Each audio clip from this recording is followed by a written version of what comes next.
بسم اللہ الرحمن الرحیم۔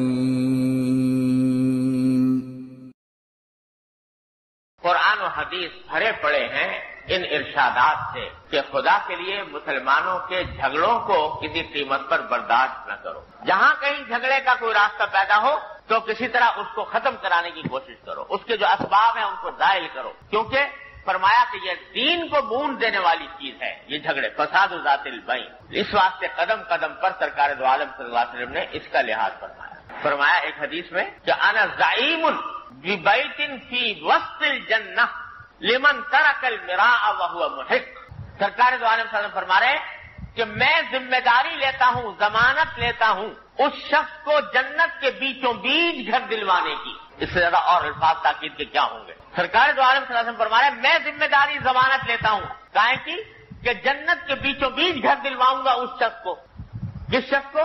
فرمایا اس شخص کو جو حق پر ہونے کے باوجود جھگڑا چھوڑ دے، کہ حق پر تھا اور حق پر ہونے کی وجہ سے اگر وہ چاہتا تو اپنا حق وصول کرنے کے لیے مقدمہ دائر کر دیتا اور کوئی طریقہ سے اختیار کر لیتا کہ میرا حق مجھے مل جائے، لیکن یہ سوچ کر کہ میاں جھگڑا ہوگا اور جھگڑے میں پڑنے سے کیا فائدہ، اپنا حق چھوڑ دے، حق پر ہونے کے باوجود جھگڑا چھوڑ دے۔ فرمایا میں ذمہ دار ہوں جنت کے بیچوں بیچ کو گھر دلوانے۔ اتنی بڑی بات فرما دی، معمولی بات نہیں ہے، سرکار دو عالم صلی اللہ علیہ وسلم یہ بات فرما دی۔ اور یہ بات کہ میں اس طرح ذمہ داری لیتا ہوں یہ اور کسی عمل کے بارے میں نہیں فرمایا کہ میں ذمہ داری لیتا ہوں جنت کے بیچوں بیچ گھر دلوانے، لیکن اس کا کہ جھگڑا چھوڑ دو۔ قدم قدم پر سرکار دو عالم صلی اللہ علیہ وسلم کی تعلیم یہ ہے کہ جھگڑے چھوڑو اور خدا کے لیے کونوا عباد اللہ اخوانا، اللہ کے بندے بن جاؤ، بھائی بھائی بن جاؤ۔ دونوں کے جو راستے جھگڑے کے ہوتے ہیں ان کو مٹاؤ۔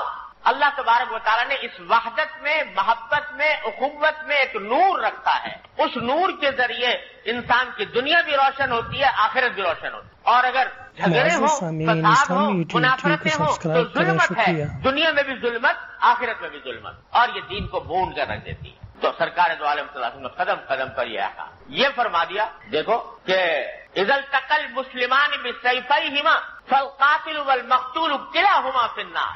دو مسلمان اگر تلوار سے ایک دوسرے کا مقابلہ کرنے کھڑے ہو جائیں، آپس میں لڑائی جھگڑا شروع کر دیں، یہ اس نے بھی تلوار سونٹ لی، اس نے بھی تلوار سونٹ لی اور دونوں نے آپس میں لڑائی شروع کر دی، تو فرمایا اگر کوئی ایک دوسرے کو قتل کر دے گا تو جو قاتل ہے وہ بھی جہنم میں جائے گا، جو مقتول ہے وہ بھی جہنم میں جائے گا۔ فالقاتل والمقتول كلاهما في النار، دونوں جہنم میں۔